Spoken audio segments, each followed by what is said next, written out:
أعوذ بالله من الشيطان الرجيم بسم الله الرحمن الرحيم رب أوصني أن أذكر نعمتك التي أنعمتني علي وعلى والدي وأني أعمل صالحا ترضاه وأدخلني برحمتك في عبادك الصالحين. رب أوصني أن أشكر نعمتك التي أنعمت علي وعلى والدي وأن أعمل صالحا ترضاه وادخلني برحمتك في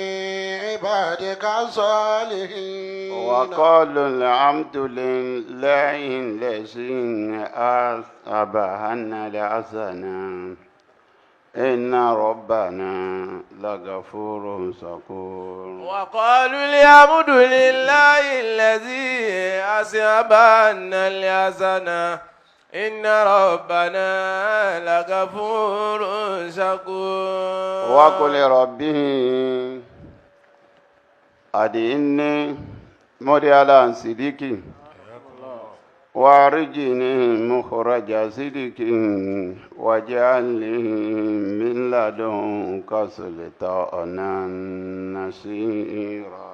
وقل رب أدخلني مدخل صدق وأخرجني مخرج صدق واجعل لي من لدنك سلطانا نصيرا. adúpẹ́ fún ọlọ́run ọba. Alhamdulillah. Ayin anabi wa Muhammad. Sallallahu alayhi wa sallam.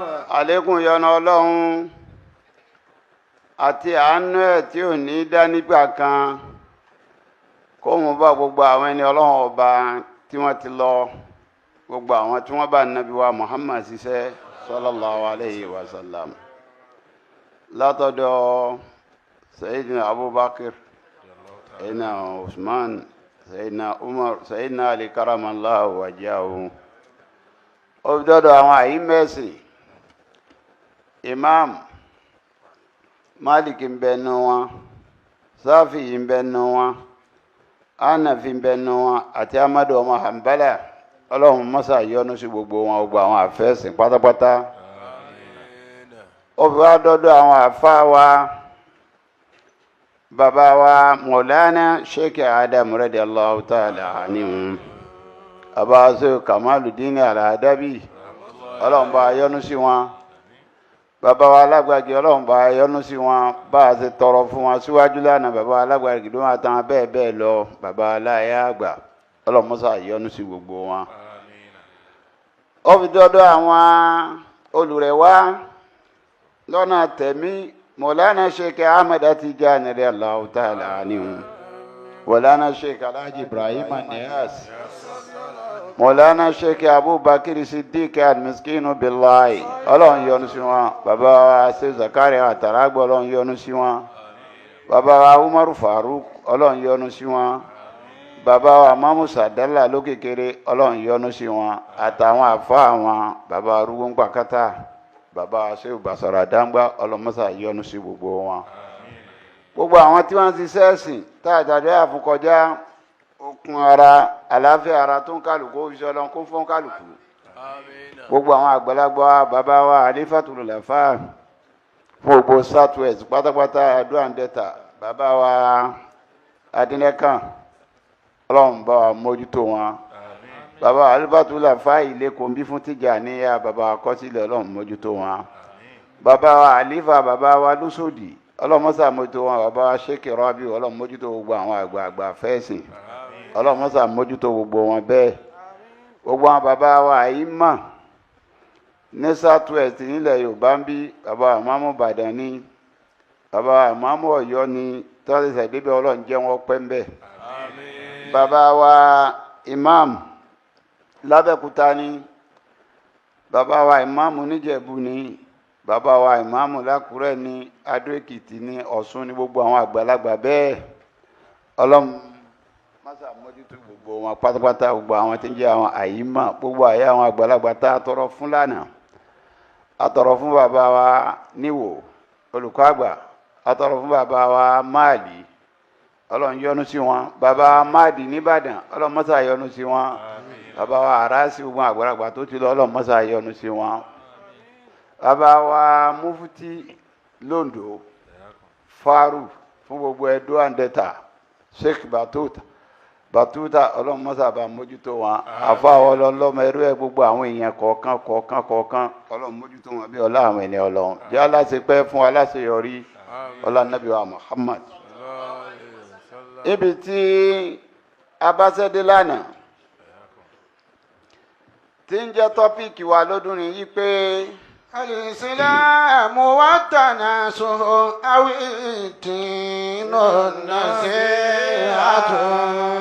ẹgbẹ́ ń ta fẹ́ fi bára sọ̀rọ̀ lọ́dún yìí wáàsí la fẹ́ ṣe fúnra wa kàtàjí kárántí ọ̀rọ̀ ọlọ́run ká má sásùn píye kóńgálùkọ́ chẹ́ẹ̀kì ara rẹ̀ ká má mú rárá sínú ayé ká má mú rárá sínú gbà ká má mú rárá sínú ọlá kárántí pé kú ń bẹ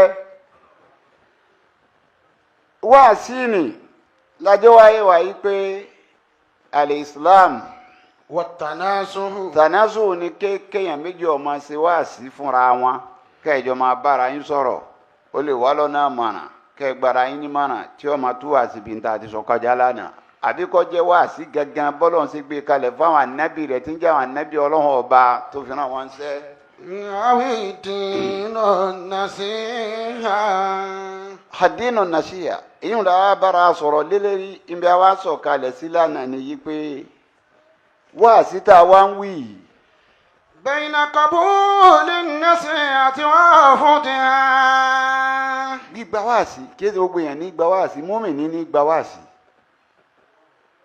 àwọn àfa oníwàásí ilẹ̀ Yorùbá àwọn bàbá wa tí wọ́n ti lọ wọn ní pẹ́tẹ́pẹ́tẹ́ ta nà ní pọ̀pá ẹni bá tàbá ọlọ tún bẹ̀ ṣe ẹni bá tàbá ọlọ tún bẹ̀ sí pẹ̀tẹ̀pẹ̀tẹ̀ tá náà ní pọ̀pá ẹni bàtà bá ó lọ tún bẹ̀ sí.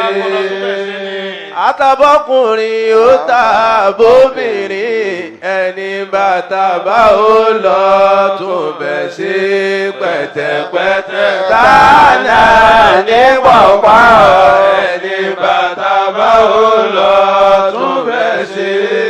wáàsí ọkọ̀ jẹ́ ẹni tí sọ tó bá jẹ́ wáàsí òótọ́ wáàsí bó ní wáàsí wí bọ́ bá ń ké Kùránì yóò débi ọ̀rọ̀ Ọlọ́run bá tó bá wí kò sì gbọ́dọ̀ má fa yọ kà máa mánú ẹ̀mí ara ẹ̀ náà ni pé wọ́n bá kéwù débi ọ̀rọ̀ mi lónìí wáàsí bó wáàsí wí wáàsí abólówó wí wáàsí abọ́lọ́lá wí wáàsí abọ́ba wí abájọba wí kò sẹ́ni wáàsí ó lè bá wí kí bá fà wí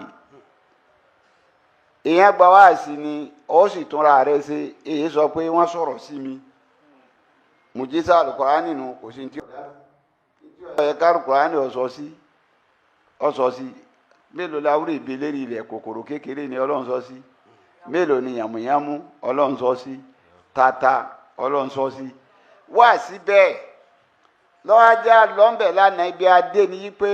Bayna qabuli nasihati wa rafdiha. káwòye sáwọn méjì ẹni tí ó gbọ́ wáàsí tí wọ́n ti wáàsí fún tó gbọ́ èrè tó jẹ́ ń bẹ̀ àtẹni wọ́n ti wáàsí fún tó ṣagídí. قالوا هل هناك خير للمنصوح له إذا قبل النصيحة أو شر يقع عليه إذا رفضها. wọ́n retí ń bẹ mo ti sọ fẹ́ni tó gbọ́ wá sí tó lò àtẹni tó bá kọ́ kó wọn gbà wá sí aburú tí ń bẹ ń bẹ fún. وقالوا إن سيدنا موسى عليه السلام صار غنيا بعد أن كان فقيرا. Ànábì Musa alayhi salatu wa salam ó ní ẹ̀wọ̀ wá sí iṣẹ́ lára Musa Mọ́sọ̀ ní gangan olòṣì ni ó sì padà wá dọlọ́rọ̀ látara pọ́pọ́ wá sí. Bàdá kánà fàkìrà láyàjìdùkú táyà omi. Tọ́yà pé fakir olòṣì ní tẹ́lẹ̀ kò ní tó lè jẹ àmọ́ wá sí tọ́gbọ́ ọ wá wúlò fún wọn sọ dọlọ́rọ̀. Wà sí bá àìdá mùtàsáwìjà àbàdà kánà sí bá. Látara wá sí tọ́gbọ́ ló fi dá láya. وصار آمنا على آياته بعد أن كان خائفا. Ó wá dẹni tọ́kàn rẹ̀ balẹ̀ tẹ́lẹ̀ lẹ́yìn ìgbà tí ń bẹ̀rù ó kò lápọ̀n lẹ́yìn ìgbà tó dá wà tẹ́lẹ̀ wá sí lọ́gbọ́n ló ṣiṣẹ́ fún un. ولقد كان سيدنا موسى حصل على كل ذلك بسبب قبوله النصيحة. Gbogbo ń tọ́ àsìfù gbogbo ń tó kójọ yìí olòṣì ni ọ̀dọ̀ lọ́rọ̀ apá ni ọ̀dọ̀ níyàwó ẹni tí ń bẹ̀rù tẹ́lẹ̀ ni tí ìṣe ayé rẹ̀ ọ̀sẹ́ tù látara pọ́pọ́ wá sí ọ̀dọ̀ ẹni tó sẹ́tù. Al-Qur'an wá gbé rìpọ́ọ̀tù yẹn wá fún wa. Wàjà rajulun min aqsal madinati yas'a qala ya Musa innal malaa ya'tamiruna bika liyaqtuluka fakhruj inni laka minan nasihin.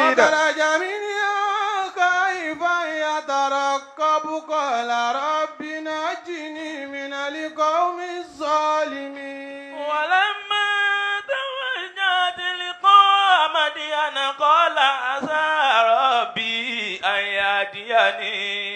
يهديني سواء السبيل. ولما ورد ماء مدين وجد عليه أمة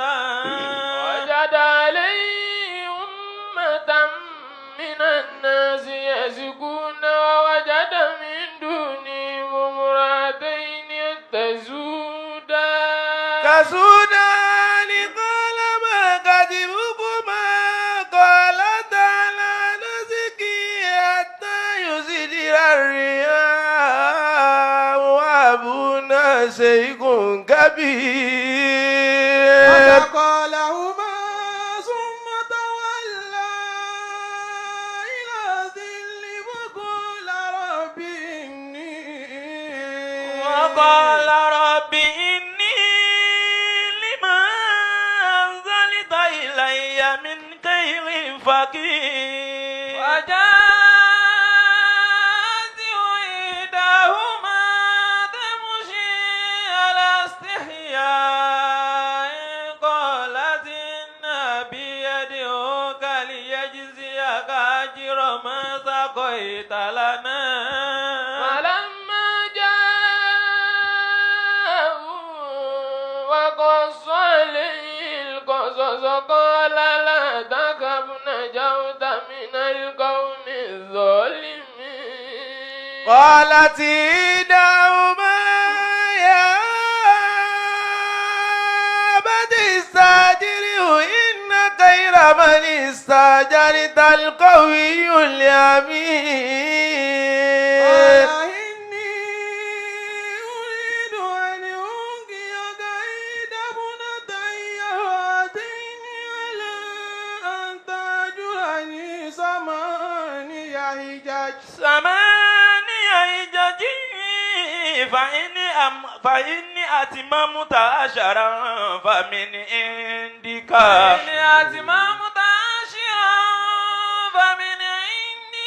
وما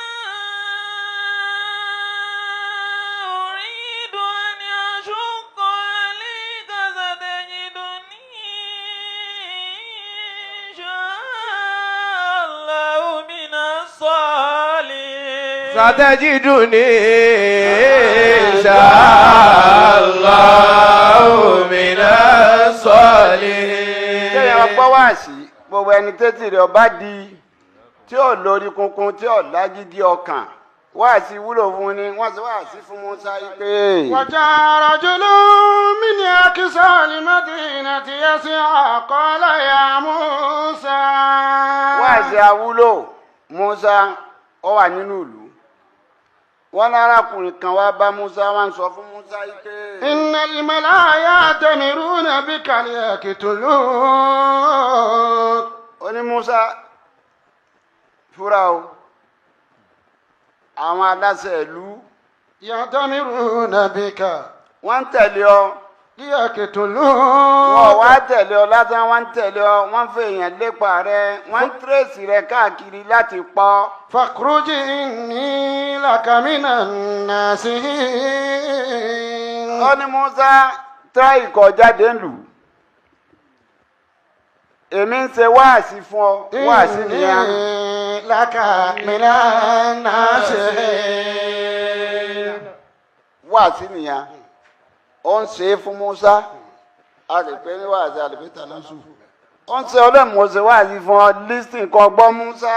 فخرج منها خائفا يترقب قال رب نجني من القوم الظالمين. Musa òkè ti kú sí wáàsí. kọ̀sagídí ọkàn lẹ́ẹ̀kan náà bó ti gbọ́ Musa bá jáde, ó wá jáde lẹ́ni tẹ́rù ń bà torí mọ̀ pé wọ́n ń tírèsì wọn. ìwọ̀n wo ń wọ̀ tó ń wò sí ọkàn rẹ̀ ò balẹ̀. قال رب نجني من القوم الظالمين. bọ́kàn ló ṣe balẹ̀ bẹ́ẹ̀ ní ń fàdúrà lépa Ọlọ́run, ń fàdúrà tọrọ pé wọ́n lọ́hún mo ti wà nù pírọ́blẹ́mù nàmí lọ́wọ́ àwọn àjọ alábòsí. ولما توجه تلقاء مدين قال عسى ربي أن يهديني. ibi tó ti lẹ́bi tó ti lára tó ti mọ̀yàn tó rèèyàn tó fojú jọ ni wọ́n ti lé ní. ó wá fèsì mọ̀díyánà kọ́ mẹ́ni kankan bẹ́ẹ̀ ó ní wọ́n lọ́hùn. عسى ربي أن يهديني سواء السبيل. mo jẹ́rìí ọba tó ní mí ọ̀fẹ́ yàtọ̀ àwọn bójú èbí tí ń gbà fún mi. ولما وعد ماء مدين وجد عليه أمة من الناس يسقون. gbogbo àdúrà láyé yọ ṣẹ pẹ̀lú sábàbí ni. àdúrà Musa wá fẹ́ ṣẹlẹ̀ àmọ́ ní sábàbí ni bọ́ bá ń ṣàdúrà ṣiṣẹ́ tó àdúrà ọ̀tọ̀ làdúrà ọ̀tọ̀ ní kò ṣiṣẹ́ tó àdúrà. Musa ti ṣàdúrà ìwọ̀n ṣe tàfákìrì ń rori tàfákùrù ìwọ̀n àròrí pé ọ̀nà ìwòlàdúrà fẹ́ gbà. ibi tí wọ́n àròrí tó dúró lọ́wọ́ ti rí sọ̀rọ̀ pé àdámọ́ ikó báyàn àdámọ́ ìlàyàn. ó hàn pé Musa láàánú ọkà jẹ́yàn líle ni. ọ̀rọ̀ àwọn ọmọbìnrin wọn ò kàn. àmọ́bi tó jòkó ni. لما ورد ماء مدين وجد عليه أمة من الناس يسقون. ó wá jòkó títí ẹ bá ti ń ronú pé boníwà gbà nísìnyí. ó sàrà àwọn èèyàn wọn ń dáná jẹ wọn ń fa àwọn ẹran wọn bá débẹ̀ wọn ó sì ibi odò yìí wọn á fọ ẹran wọn lómi wọn á lọ nígbà wọn wò wọn. ووجد من دونهم امرأتين تسودان. àánú ẹnu àti ọ̀làánú kìí tó wá sàánú nìkan Musa Ọlọ́run tó fún làákàyè. ìyàtọ̀ ń bẹ láàrin kéèyàn ó clever àti kó smart. ìyàtọ̀ ń bẹ láàrin kéèrè clever àbí kéèyàn smart. gbogbo àwọn tẹ́ bá clever láyé alábòsí ni wọ́n máa jẹ́. gbogbo àwọn tó bá clever ẹni bá smart lọ́lọ́gbọ́n ẹni tó bá clever gan gbogbo bí ó ṣe dojú nǹkan bọ̀rẹ̀ tó bá ti máa ti wú báyìí pé báwo láti di eléyìí sá láti eléyìí bọ̀ bẹ̀. clever tó bá ti wá rìn tó lóun clever wọ́n wá smart jù lọ. Musa smart gan. ó wá rà àwọn ọmọbìnrin méjì. تسودان قال ما خطبكما. ó sàwọn pé wọ́n ń dààmú. ìdààmú ìlú àwọn pé kí ni ìṣesí kí ni wàhálà kí ni àti ìṣesí yín èyí ìṣesí wọn wà ìwọ̀n àwọn ọmọbìnrin rà pé wọn ọ̀sẹ̀ tó obìnrin sì ni wọn àánú òun mú o pé obìnrin ni wọn kí wọ́n dààmú títọ́. قالتا لا نسقي حتى يصدر الرعاء وأبونا شيخ كبير. tó wà pẹ́ ni tí ọjọ́ èèyàn bu ni á súnmọ́ àwọn ọmọbìnrin láti yú sí wọn ni. àmọ́ ń gbà tí wò wọ́n àwọn náà wo kódà pé lẹ́yìn ní interest sí ń bọ̀ wá ru wàhálà wa yìí. lọ́kàn ni wọ́n bá súnmọ́ pẹ̀rẹ́ lọ́sọ̀ yìí pé. وأبونا شيخ كبير. òun wò yí pé à ń dààmú kọ́ àmọ̀nà tá a gbà fáwọn dábàá wa yìí lórí ni. bàbá wa sì dàgbà àgbàlagbà bàbá wa àlè lọ́lé lọ pé bàbá wa wá. فسقى لهما. wọ́n àti kan náà nù níbẹ̀ ń ìka tí ń dùn ọmọ tí ìbá bí aṣọ ó kú pẹ̀lú ẹ̀. ìtí bá tí èèyàn sọ síta lèèyàn fi rí solution. Wọ́n sọ tí ń ṣe wọ́n síta fún Musa gbà ní pọ́blẹ́mù láti fún àwọn ẹran wa lómi mu. Bàbá wa sì ti dàgbà a lè lọ lẹ́nu pé bàbá wa máa. فسقى لهما ثم تولى إلى الظل. Àyáyá Al-Qur'ani kò sẹ́ sọ pé Musa dìde lọ bí ibi kànga. Kò sọ bó ṣe ṣe wàhálà ọkàn ní sàká láhùnmá. سقى لهما Ọsọ pọ́blẹ́mù wọn fún ọba wọn fún dábàá wọn lómi. ثم تولى إلى الظل. Ẹni tí àmọ́ ibi tí ó gbà ó tún padà síbi tó jókòó. فقال رب إني لما أنزلت إلي من خير فقير. Ọlọ sábẹ́ ibi tó jókòó síbi ògì ọ̀fọ̀ ọ̀dẹ́rán síbẹ̀síbẹ̀ kò dákẹ́ àdúrà má fàdúrà alẹ́. رب إني لما أنزلت إلي من خير فقير. Ìgbọ́ fẹ́ kó lé àdúrà ló ṣe pé wọ́n lọ́wọ́ rọ́bì nájì نجني ní. من القوم الظالمين. Ìgbà tó tún débẹ̀ wọn tán tó rẹ́ẹ̀pù wọn tán ó tún padà síbi àdúrà ẹnu wọn lọ́hùn tèmi bá mi mo dé gbọ́gbọ́ kó mo yẹn ju tiwọn báwo ló ṣe bá mi yẹn tèmi mo dé bọ̀ lẹ́ni tí ò ní nǹkan kan. فجاءت إحداهما تمشي على استحياء. Àwọn wá délé wọ́n ròyìn fún bàbá wọn parí mọ̀. Àsọ fún bàbá wọn àsọ bàbá ọmọ rẹ lẹ́nìkan tó ẹ̀pù wa tó ṣàánú wa bàbá ní ẹ lọ pè wọ́n wá. جاءت إحداهما تمشي على استحياء. Bẹ́ẹ̀ bá sì bímọ méjì ọ̀kan bẹ ọ̀kan kó ayẹ́tì. Bẹ́ẹ̀ àwọn méjì náà ẹ̀dùn ẹ̀jọ̀ lọ àmọ́ tọ̀hún ní sọ pé bàbá arémọ̀ lónìí o bàbá ó sì ti mà ṣe sí ẹ̀ kí ló rí báyìí ìwọ tó rí náà ní ọ̀rọ̀ pé wá. Ọba dọ́dọ̀ Musa ọwọ́ àpè Musa pé bàbá wa ń pè ọ́ tẹ̀lé wa ká lọ. ليجزيك أجر ما سقيت لنا فلما جاءه وقص عليه القصص. Ibi Musa dáadé tọ́lá màánà dé obìnrin wọn rán wá bá kò sí bàbá ń bẹ kò sẹ́ni kankan bẹ kò utilize ẹ̀. Ìtàn tún wá bí wá fún wa pé òun wá rìn lọ níwájú Musa. Musa ní ara bọ́ sẹ́yìn mi kà máa fọwọ́ júwe ọ̀nà ọ̀dọ̀ bàbá rẹ̀ yẹn fún mi. Wọ́n wá dọ́dọ̀ Ànábì Ṣuaib. لما جاءه وقص عليه القصص. Bọ́sẹ̀ dọ́dọ̀ Ànábì Ṣuaib ẹni tó ní problem. Ọba download gbogbo wàhálà tó ní gbogbo bírin àjò ṣe rí gbogbo tí ń lé kó ń lé ìtì ń lé lọ́nà tó kojú wọn àròjọ fún Ànábì Ṣuaib. قال لا تخف نجوت من القوم الظالمين. Alẹ́ kan náà Ànábì Ṣuaib ó ti mọ̀ pé ọ̀sẹ̀ tù. Ó ní la ta'af. لا تخف La ta'af. Má bẹ̀rù ibi tó dé ìwé bẹ̀rù lọ́dọ̀ tiwa. نجوت من القوم الظالمين. Àwọn tí wọ́n kó payàbọ̀ wọn alábòsí ni wọ́n. Ó ti là lọ́dọ̀ àwọn alábòsí ọ̀. Àwa tá a bọ́ sí. Ibi tó ọbọ̀ ti dá má bẹ̀rù mọ́. قالت إحداهما يا أبت استأجره. Tó bá rí bẹ́ẹ̀ ọ̀kan náà àwọn ọmọ Ànábì Ṣuaib yẹn ló bá sọ pé bàbá wa ọba sì gba lálábàásì. إن خير من استأجرت القوي الأمين. Bí ìgbà táwọn olóko máa ń gba alágbàro àbálámójútó gbà kọ́ bá wa ṣiṣẹ́ wọ́n ti dàgbà obìnrin là wá bá a ti ṣe rí yìí o. إن خير من استأجرت القوي الأمين. Eléyìí tó bá gbà kọ̀wé ìjọ àmín alágbára ni tó ti pàfọ́ọ̀mù fún wọn rí àmínú ó sì ṣe fọkànbalẹ̀ sí ṣé bóun lọ dá tẹ̀ mo sá dá tẹ̀lé wa kò sí nǹkan kan fún mi kí tó débi náà. قال إني أريد أن أنكحك إحدى ابنتي هاتين. Bàbá ní tó bá rí bẹ́ẹ̀ pẹ̀lú kọ́ndíṣàn ni àgbọ̀ ló sì ṣe àmọ́ kan náà méjèèjì yìí á fi kan fún ọ. ألا أن تأجرني 8 حجج. Ó sì ṣiṣẹ́ pẹ̀lú afọ́dún 7. فإن أتممت 10 فمن عندك. Ọdún 7 péré làwa nídìí lọ́dọ̀ rẹ̀ bọ́ ọ bá fọdún 2 kún tọ́pọ́dún 10 ọ̀dọ̀ rẹ̀ nìyí ti wá. وما أريد أن أشق عليك ستجدني إن شاء الله من الصالحين. anabi Suhaib àwọn anabi Ọlọ́run gẹ́gẹ́ bí àmánà gẹ́gẹ́ bí ẹni rẹ̀ ìwọ̀n sọ fún gbogbo yìí tá a sọ kalẹ̀ yìí mọ́jọ́ ó jẹ́ pírọ́blẹ́mù fún ọ kí nípa gbé ń tọ́jà agbára rẹ kọ́ Ọlọ́run o.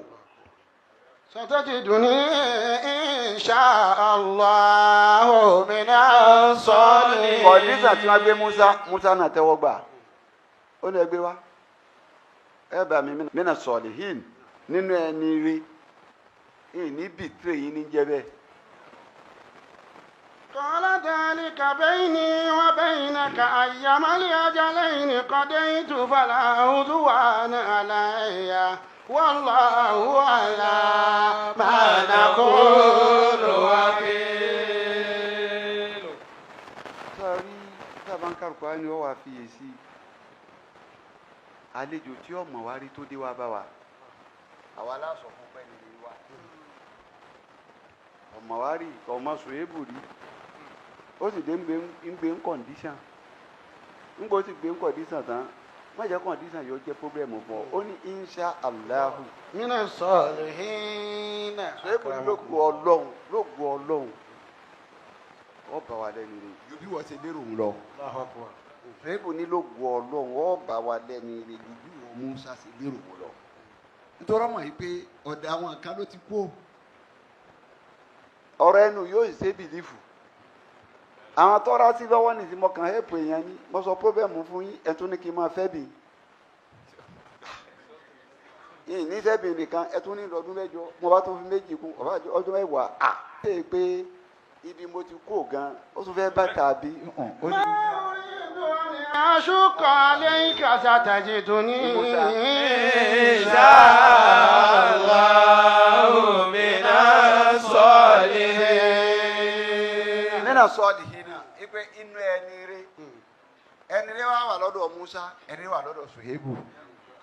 ẹni rẹ̀ ń bẹ lọ́dọ̀ Musa ẹni rẹ̀ ń bẹ lọ́dọ̀ Ànábì wa Ṣuaibu. ìjọba Ànábì Ṣuaibu náà fọwọ́ líle mú. torí pé Ànábì Ṣuaibu náà fọwọ́ líle mú. ẹ̀kọ́ náà dá ọtí yìí pé ẹni tẹ́ ẹ̀ máa ń jọ́ kan ṣoṣo. kó ọ̀nà máa dáàtú pé ẹni tó ń máa ń jọ́sìn kan ṣoṣo yìí. tẹ́ ẹ̀ máa ń jọ́ kan ṣoṣo. tẹ́ ẹ̀ máa jọ́ kan ṣoṣo. tẹ́ ẹ ní kó gbogbo property mi fún. tẹ́ ẹ ní kó gbogbo property mi fún. àtẹ̀yìn náà. àtẹ̀yìn náà. òun lọ́wọ́ kù tí ọmọ darí yín. òun ló wá kù tí ó máa darí yín. kò dá òtí àwọn ọmọ ẹ̀. kò dá òtí àwọn ọmọ rẹ̀. ọ̀dà ọtí Musa tó wá bá. kò dá òtí Musa tó wá bá. kò dá òtí Musa tó wá bá náà. Musa náà wá fi yé pé bẹ́ẹ̀ náà ni bí wọ́n ti bẹ́ẹ̀ ṣe jẹ́ nílẹ̀ ẹni rẹ̀ lèmi náà. Musa náà wá fi yé wọn pé bẹ́ẹ̀ ti jẹ́ ẹni rẹ̀ lèmi náà. ẹni rẹ̀ lèmi náà. قال ذلك بيني وبينك أيما الأجلين قضيت فلا عدوان علي والله على ما نقول وكيل. ibi máa fẹ́ lò bẹ́ẹ̀ wá sí ni Musa gbọ́ ló mú sórí rí ni ìtọ́jà lọ wo bí alọ́nu. wá sí ni wọn Ànábì Musa gbọ́ tó soríire. bí ó bá gbọ́ wá sí tétí ẹ bá di. bí ó bá gbọ́ wá sí tétí rẹ̀ bá di ń jọ náà. wọ́n pa. wọ́n pa owó tẹ̀ ẹ́. الإسلام والتناسل أو الدين النصيحة الإسلام والتناسل أو الدين النصيحة. ọwọ́ akọ àwọn tí wọ́n gbọ́ wá sí tí wọ́n ò lò. ọwọ́ kù àwọn tí wọ́n gbọ́ wá sí tí wọ́n ò mú lò tí wọ́n ò lò. àwọn ìjọ sọ́ọ́líwù. àwọn ìjọ sọ́ọ́líwù nù ni. àwọn gbọ́ wá sí àwọn ò lò wá sí. àwọn gbọ́ wá sí wọn ò lò wá sí. káwọn òbí tiwọn náà já sí. káwá wo ibi tí tiwọn náà já sí. àwọn ìjọ sọ́ọ́líwù lọ sí Surat Araf àyà 75. قال الملأ الذين استكبروا من قومه للذين استضيفوا لمن آمن منهم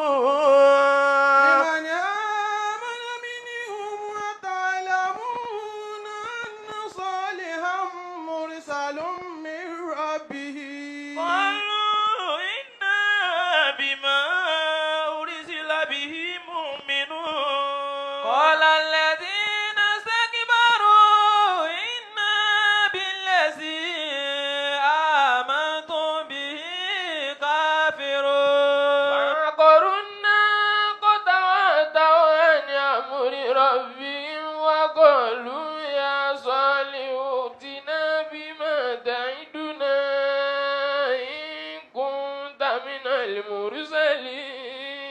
فأخذتهم الرجفة فأصبحوا في دارهم جاثمين فتولى عنهم وقال يا قوم لقد أبلغتكم رسالة ربي لقد أبلغتكم رسالة ربي ونصحت لكم ولكن لا تحبون الناصحين. النبي صلى عليه الصلاة والسلام. قال الملأ الذين استكبروا من قومه. báyìí sọ síwájú pé wáàsí ogún àwọn anábì ọlọ́run ní gbogbo wọn lọ́lọ́run ránṣẹ́ wáàsí ló ní wọ́n wáàsí láyé sọ́ọ́lì wáàsí fáwọn ìjọ rẹ̀ ń bọ̀ wáàsí àwọn tó wá jẹ́ àwọn tọ́lọ́run rántí àwọn màláwù mi ń kọ́ mi yìí ní àwọn ìjọ sọ́ọ́lì. قال الملأ الذين استكبروا من قومه للذين استضعفوا. àwọn tí ètí fẹ́ gbọ́ wáàsí ọlọ́run sọ yìí pé innal insana la yatgha أن رآه استغنى. ó ní ọmọ èèyàn ọgbẹ́rù gbọ́n rí رآه tó bá استغنى. ríra rẹ̀ lábọ̀rọ̀ abọ̀rọ̀ òun yìí wá sowó nìkan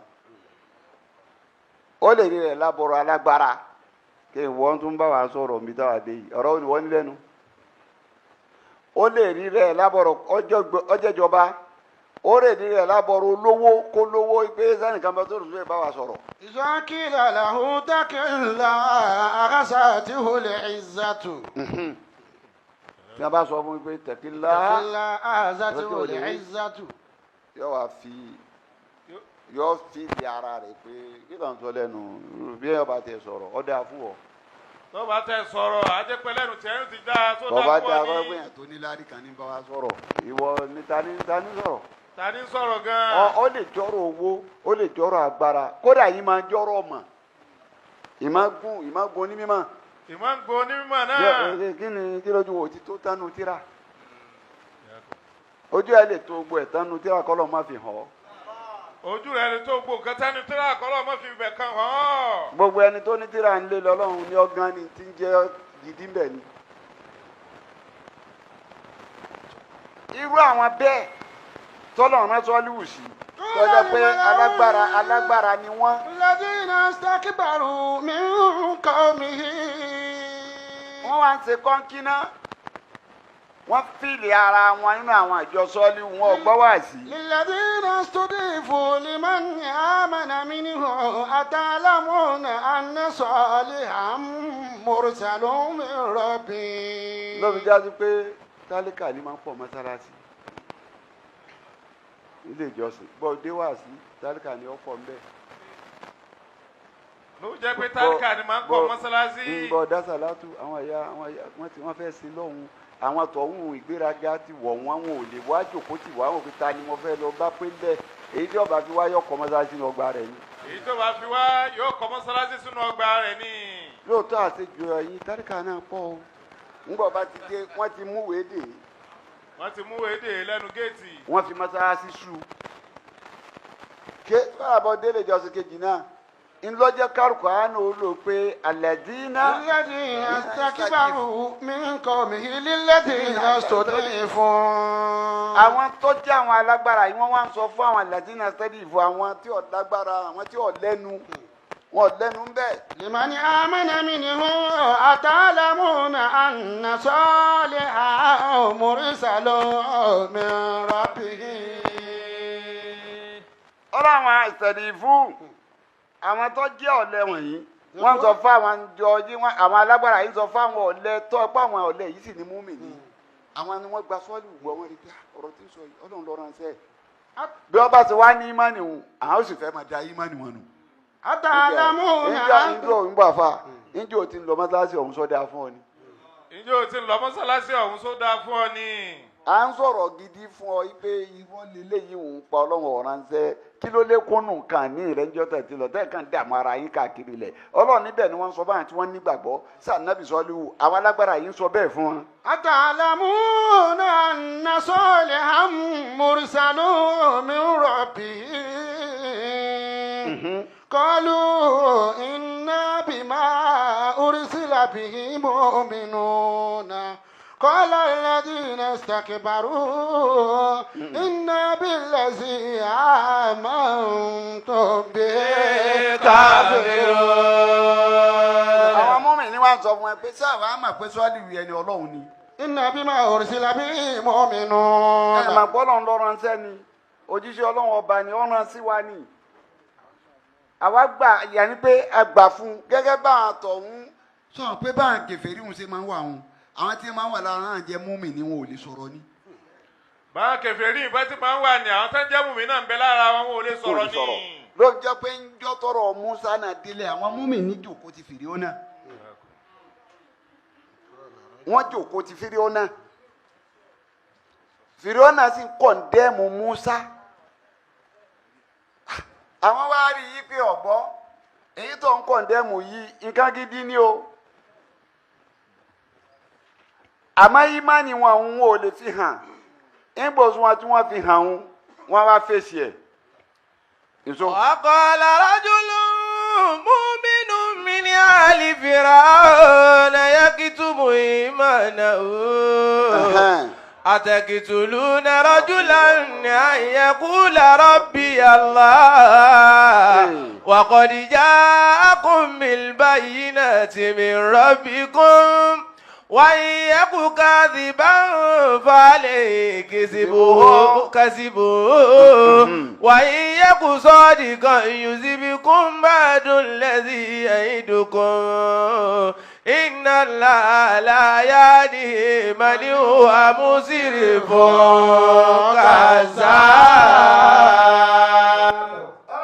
كذاب. وقال رجل مؤمن من آل فرعون. ọlọ́njẹ àdìpáàní dìdì kílẹ̀ rẹ̀ ni tọ́ọ̀gì ni adàlúrù ni oníjàgídíjàgan ni gèfèrí ni ẹlẹ́mìí dídì ni elétí dídì ni eléri kunkun ni. ó wá gbẹ́rù mọ́ rí bó ṣe rí mọ́lẹ̀ tó nítorí ń tọ́ yẹ kó fi gba Musa gbọ́ òun lọ́tọ́. èyí ń gẹ́ ti tó rò pé ọlọ́run padà sọmọ yìí dá tí ó sọ dáa síbẹ̀síbẹ̀ fìrí ó náà gbà kọ̀wé kọ̀ mú Musa. ọlọ́run ní. وقال رجل مؤمن من آل فرعون يكتم إيمانه. ọlọ́run nínú àwọn aráalé Fìrìhónà nínú àwọn èèyàn Fìrìhónà náà ni àmọ́ o. يكتم إيمانه. wo bí dáa kó fi ìgbàgbọ́ òun hàn síta kó òun gba Musa gbọ́ yọ pa ni. bàbá tí wọ́n bẹ̀rẹ̀ pẹ̀lú Musa ní wọnà ọlọ́run wọn ò lè fi hàn. yàtúndì ìmánà o ọlọ́run ìmánì òun pamọ́. أتقتلون رجلا أن يقول ربي الله. èsè ń pa kò wí nǹkan kan nítorí wí náà nítayọ yìí pé. أن يقول ربي الله. nítorí kan wí ni pé wòye sọ lọ́hùn. èyí tó wí ni pé wòye sọ lọ́hùn rọ̀bí àlàfo ọlọ́run tèmi máa wọkọ́. وقد جاءكم بالبينات من ربكم. mùsùlùmí náà lásán ó dé pẹ̀lú àmì látọ̀dọ̀ ọlọ́run ọba ni. وإن يك كاذبا فعليه كذبه. ìwọ ṣe fílẹ̀ tó bá yẹ kó purọ́ ni òpùrọ́ àwọn tara rẹ̀ ní kọ̀ọ̀kan wọ̀. وإن يك صادقا يصبكم بعد الذي يعدكم. tó bá yẹ kó tó bá ní sọ. يصبكم بعد الذي يعدكم.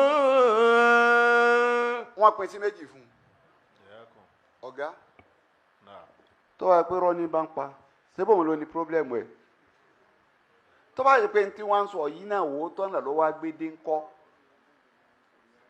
يصبكم بعد الذي يعدكم. ó ní yusibukum badu lẹ́dí يعدكم. ọdún ẹ náà ni ó padà sí òun náà lọ́dà déhùn lérí tó bá sọ pé wọ́n fi ń sọ fún Fíráúnà pé ó ní pírọ́blẹ́mù pẹ̀lú Musa ò ní pírọ́blẹ́mù pẹ̀lú rẹ méjèèjì òun ni ó lò bó purọ́ òun ni ó lò bó sòótọ́ òun ni ó lò. ó ní pírọ́blẹ́mù pẹ̀lú Musa bó sòdodo òun ni ó lò bó sì purọ́ òun náà ni ó bá. إن الله لا يهدي من هو مسرف كذاب. gbogbo tí ń sọ ọmọdé padà sí kí ni tiẹ̀ ọdẹ náà ni ó padà eré ẹ̀ náà ni ó padà sí kí ni tiẹ̀ pẹ̀lú ẹ̀ kí ló dé tó ń pè lókùrọ́ sí kí ló dé tó gbà fún un ibi mo fẹ́ lò ní pé yẹkìtúmù ìmànàhó ìbẹ́bẹ́. أتعلمون أن صالحا مرسل من ربه wọ́n fẹ́ kọ̀ǹfìsì àwọn àlàsínà tẹ́lẹ̀ ìfú àwọn tí wọ́n lẹ́nu ń bẹ̀ àwọn wá ń sọ pé àbá. قالوا إنا بما أرسل به مؤمنون. bá a sọ̀dọ̀ nídọ̀la àwa rí pé ọlọ́run ló ránṣẹ́ àwọn ó sì gbà fún un àti gbà gbọ́ àgbà sọ́lù gbọ́ pé ọlọ́run ọba ló rán sọ́lù ń ṣe àgbà. قال الذين استكبروا إنا بالذي آمنتم به كافرون. àwọn olórí kunkun yí padà. àwọn olórí kunkun wọn kì í padà. ò ní padà o. wọn ò ní yí padà. ètò wọn fi lè yí padà ní yí pé Al-Qur'ani sọ níbì kan yí pé. bíláàmà wàlbọ̀sí. ọ̀rọ̀ ni láyé tẹ̀wé lé àmọ́ wàlúbàṣír àlẹ́ àmọ́ afọ́jú. wàlbọ̀sí. ẹni tó rí náà. wàlá zulumatu wàlá nuru. òkùnkùn àti málẹ̀. wàlá zìlù alharun. bògì àtòrùn wo tọ́nà fi ń jọra wọn. ọlọ́run níṣẹ́ lè fẹ́ ẹni tó mọ̀nà ẹni tó rí náà wọ ẹni tójú ẹ ti fọ́. wàlá zulumatu wàlá nuru. ṣé ẹ lè fi málẹ̀ kẹ́ ẹ fi wókùnkùn. wàlá zìlù wàlá alharun. ṣé ẹ lè fi bògì wí òrùn. wàmà yasawili ayahu wàlálẹ àmúwá. sókò àtàlẹ̀ ayé jọra wọn bí. inna Allah yusibihu man yasha. ọlọ́run ní ẹni tó bá wù mí lè mí fún gbọ́. wàmà anta bimuzimin man fil qubur. agbára rẹ̀ ànábì ọ̀ka kó ló fokù gbọ́. òkú tí ń bẹnu sàárè ọwọ́ fẹ́ máa ṣe wáàsí wù ní ọgbọ́ ẹlòmíì ń bẹ láyé ni ó ti dòkú ayé. ẹlòmíì ń bẹ láyé ni ó ti dòkú ayé. ọkú òní ọlọ́run kò lè gbọ́ etí ti di bẹ́ẹ̀ làwọn gèfèrí etí wọn ti di etí tó di ìwọ̀n báwọn àti ọ̀lẹ́nu bẹ̀ ṣe ń ṣe wáàsí fún wọn tó pé ẹni yìí ẹ̀wà àmọ̀pọ̀lọ̀ lọ́rùn sẹ́ni àwa ti gbà fún gbólóhùn tí wọ́n wí náà ní yí pé. iná bílẹ̀ sí àmọ́tò bí káfíìrún kọ́lá lẹ́dínà stakbaru. iná bílẹ̀ sí àmọ́tò bí káfíìrún. wọ́n ní bẹ́ẹ̀ bá gbà fún pírọ́blẹ́mù tí yín ni àwọn onígbà àwọn ṣègèfèrí pẹ̀lú ẹni kò sí tó lè ṣe àní tẹ̀lé. ńgbà wọn bá a dójú ẹ. fàkàrúnà kọtàwátà àní àwọn ìrọ̀bìnrin wọ̀kọ́lù yà sọ́ọ̀lẹ̀. rànkúmí sọ́ọ̀lù tọrọ ni wọ́n mọ̀ pa ibi ẹ̀rí kunkun wọn ipa nígbà wọn bá pa rànkúmí sọ́ọ̀lù. قالوا يا صالح ائتنا بما تعدنا إن كنت من المرسلين فأخذتهم الرجفة. nígbà wọn pa rànkúmí tán rànkúmí wọn lọ́jọ́ wọn tayà lọ́lọ́run ipa rànkúmí ni wọ́n fi tayà lọ́lọ́run wọn ò tún wá dúró lórí bẹ́ẹ̀ o. قالوا يا صالح. wọ́n wá pa rànkúmí tán wọ́n tún wá pe ànábì sọ́ọ̀lù wọ́n ní wọ́n sọ́ọ̀lù. ائتنا بما تعدنا إن كنت من المرسلين. ọlọ́run sì ti rí sọ́ọ̀lù kìlọ̀ fún wọn o pé yà ń bọ̀ o ìwà ní tètè mú yàwá wọn ò rí àpẹẹrẹ mẹ́ta kí àwọn tó fún wa pé ọ̀dà pé a ti dé kọ̀wọ́ lọ́n kó jẹ wọ́n yá bóyá bí wọn bára pẹ̀rẹ̀ àkọ́kọ́ wọn sá padà bóyá bí wọn bára kejì wọn sá padà bóyá bí wọn bára kẹta wọn sá padà ẹni tí àkọọ́lẹ̀ yà bá ń bẹ fún òní padà. ẹni tí àkọọ́lẹ̀ yà bá ń bẹ fún kò ní padà. anabi sallallahu alayhi wa sallam ó ní bí àánú ọlọ́run ọba tó dáadé ibi tí sàmá ọlọ́run tó dáadé ìmọ̀ lọ́lábòsí lára iná láà láyé mo lè sọ ọ́. yóò lálábòsí lára ẹ̀san dáadáa ní tètè máa ń san ẹni tí ń bá ń sẹ̀ kéé tètè mú yàwá yóò wá lọ lára báyà yóò change yóò máa pàdó ẹ̀. àtàyísà àkàṣàhó lámòyò fòlétìhó. ó ní tí ì fi gbà mú kọ́ á ní bọ́mọ́. ọlọ́run ti ní sọ́ọ́lù wọ̀ sọ fún wọn ìgbẹ́ ẹ̀ kọ́kọ́ rí bí ìgbà tọ́sán dòru tí òwe dúdú wì tọ́ba yà ń tún fẹ́ atẹ́gùn kan wá ìyèdè o. alákọ̀ọ́kọ́ nu ni kò tí ì dé o. wọ́n ní o. wọ́n ní lélẹ́yìí ni. tọ́ba tún yà tún wà lọ́sàn-án yín tún mú kankan wá tí ń dojú ẹ̀rú gbogbo àmì mẹ́tẹ̀ẹ̀ta yìí ọlọ́run ti ní sọ́ọ̀lù sọ fún wọn o kó tó di pé mú yàwá kí wọ́n já ọ́nù tí wọ́n ń ṣe o àmì mẹ́tẹ̀ẹ̀ta tí sọ́ọ̀lù wá sọ fún wọn ni wọ́n á sọ yí pé. ìtìná bí máa tẹ̀ ìdùnnà nǹkan tà mí náà lè mórí sálẹ̀. wà á tọ́lọ́hún rẹ tẹ́ ń ṣàdéhùn pé mú yàwá ẹ fẹ́ mú kankan wá wọn yìí tẹ́ ẹ fẹ́ mú àwọn gan sọ fún un pé kó mú wá nítorí ṣàdéhùn fún àwọn afẹ́rí.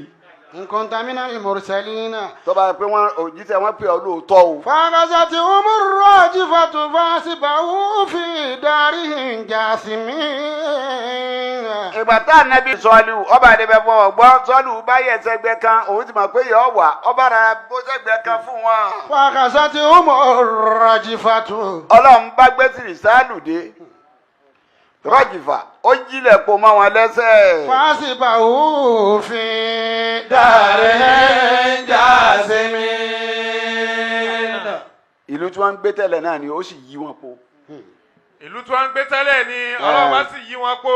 bá a ṣe jòkó àlàáfíà yọrọ máa jẹ àríyá ọlọ́run. àmín. ọlọ́run lè ka gbogbo ilẹ̀ yìí ní ti tí ó àdórí ẹ̀ kodò. òsì tí ó ti ṣe rí.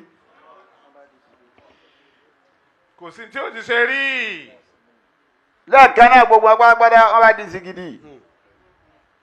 gáàsì mi nànú wọn di sìgìdì ní àfa gbogbo furukọkọ tí wọ́n ń lérí tí wọ́n ń ṣe gbára pé alágbára là wọn wá wò bọ̀. àwọn wò bọ̀. fatawalla anhum wa qala ya qaumi laqad ablagtukum risalata rabbi. Ànábì Sọ́ọ̀lù ní kò sí mérekù kan máa nítorí ẹ̀sọ́ yín déèyàn mọ́. ẹ lè dì ẹ mọ bẹ́ẹ̀ ti wà yìí bẹ́ẹ̀ ti máa wà nù ni. ẹ ní déèyàn mọ́ àmọ́ ọ̀rọ̀ tí wàá sọ fún yín ẹ lè gbọ́ náà o àmọ́ kó máa tẹ̀lé yín lọ bẹ́ẹ̀ náà. kó máa tẹ̀lé lọ́nù bí tẹ́ ń lọ náà. laqad ablagtukum risalata rabbi. ọba bá dijọ́ tá a pàdé tọ́lá wa sọ yín déèyàn padà tó fẹ́ bí yín ẹ máa sọ fún un pé mo mú sẹ́ẹ̀mí tíra tọ́nà mi mo mú dógóńgó. wa nasatu lakum. mo sì ṣe wáàsí fún yín ẹ gbọ́ ni. walakin la tuhibbuna an-nasihin. wọ́n kárí pé ẹjẹ́ èèyàn tẹ́ ẹ fẹ́ràn wáàsí. an-nasihin. ẹ fẹ́ràn ẹni ní bá ṣe wáàsí gbogbo ẹni bá ṣe wáàsí fún yín láyé pé ká yí padà ẹ rí ní tírẹ́tì ni. la tuhibbuna an-nasihin. Musa gbọ́ wáàsí ọ̀la. Musa gbọ́ wá sí ọlá. àwọn àjọ sọ́ọ̀lù ọ̀gbọ́ wá sí wọ́n parun. àwọn àjọ sọ́ọ̀lù ògbọ́ wá sí wọ́n parun. ìyàtọ̀ tí ń bẹ láàrin ẹni tó gbọ́ wá sí àti ẹni tí ò gbọ́ wá sí nìyẹn. ìyàtọ̀ tí ń bẹ láàrin ẹni tó gbọ́ wá sí àti ẹni tí ò gbọ́ wá sínú ni. lọ́wọ́ jẹ́ ká ná Muhammad sallallahu alayhi wa sallam lànàbì fi wá sọ pé àdínú nasiha. ipe ẹ̀sìn wa yìí o. an-nasihatu. wá sí ni. kulina liman.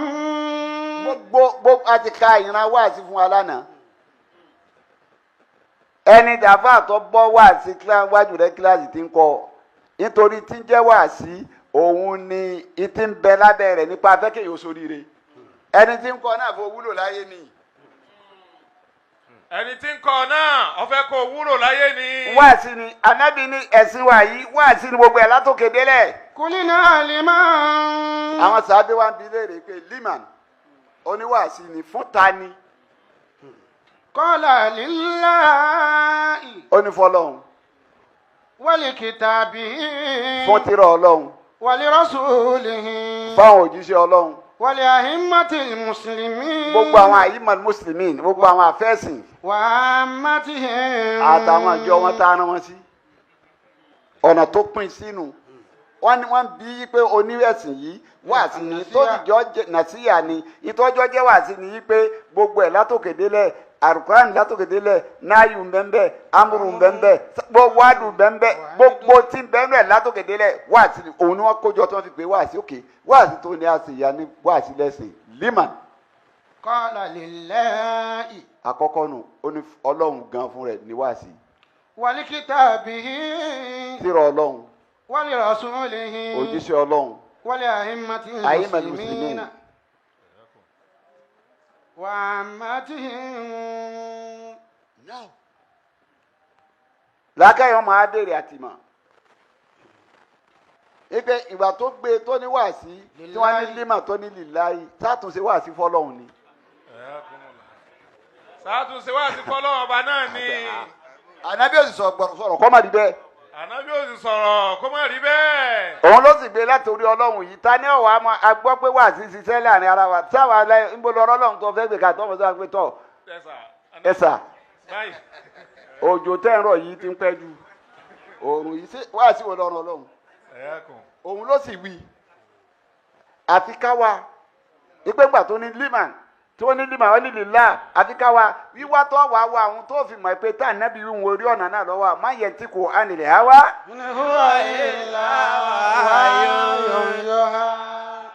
ọwọ́ àpàdà sọ́ọ̀tì àfáàlì àfáàlì wọn ní ọ̀wá tún límà ló tún lílá ẹ̀. ọ̀rí bẹ́ẹ̀. wàlámù. واعلموا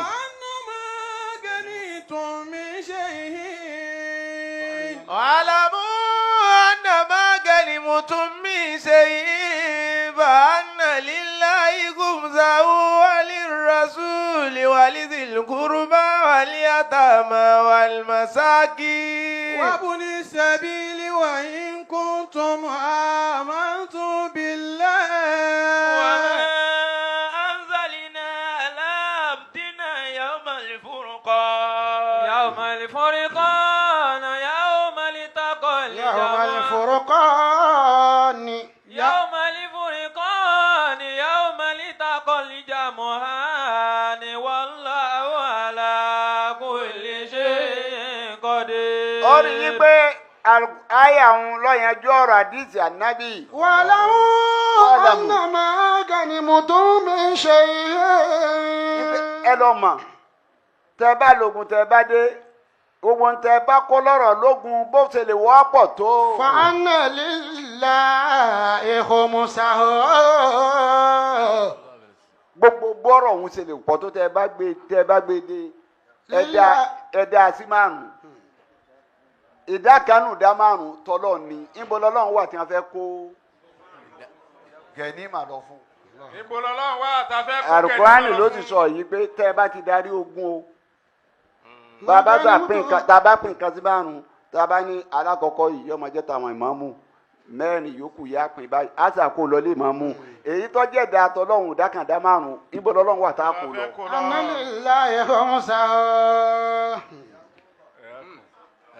Àlùkùránì sí lọ tí ò sí àṣé kẹ́ ẹ kó fọ́lọ́run náà ní kẹ́ ẹ lò ó lọ́nà tọ́tọ́ tẹ́ ẹ bá ti lò ó lọ́nà tọ́tọ́ ẹ ti kó gẹ̀ ní máa tọ́lọ́run fún un àmọ́ tẹ́ ẹ bá jẹ gbogbo ìpapọ̀ tẹ́ ẹ lò ó lọ́nà tọ́tọ́ ẹ ti jẹ tọ́lọ́run náà má. wáàsí tẹ́ ẹ fẹ́ ṣe sírò tọ́lọ́run máa kó o tó ṣe lílá alilas.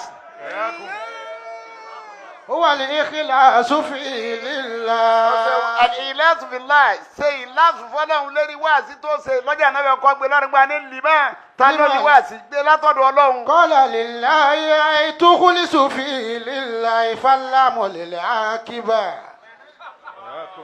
nǹkan ń gbọ́. اللام للعاقبة. akíbà nìyẹn ọba tí ń ṣe wáàsí tó ọba tí Ọlọ́run mọ kò lè sẹ́ẹ̀tì wọ̀ tán gbogbo àwọn bàbá tí wọ́n ṣẹ́kù lónìí wọ́n fi ìlàsì ṣe ni wọn sọ pé kí wọ́n rí pé ẹnu mi dùn kí wọ́n rí pé mo nímọ̀ kí wọ́n rí pé mo fẹ́ mú tuntun wá tuntun tó mú wá tó déwájú Ọlọ́run.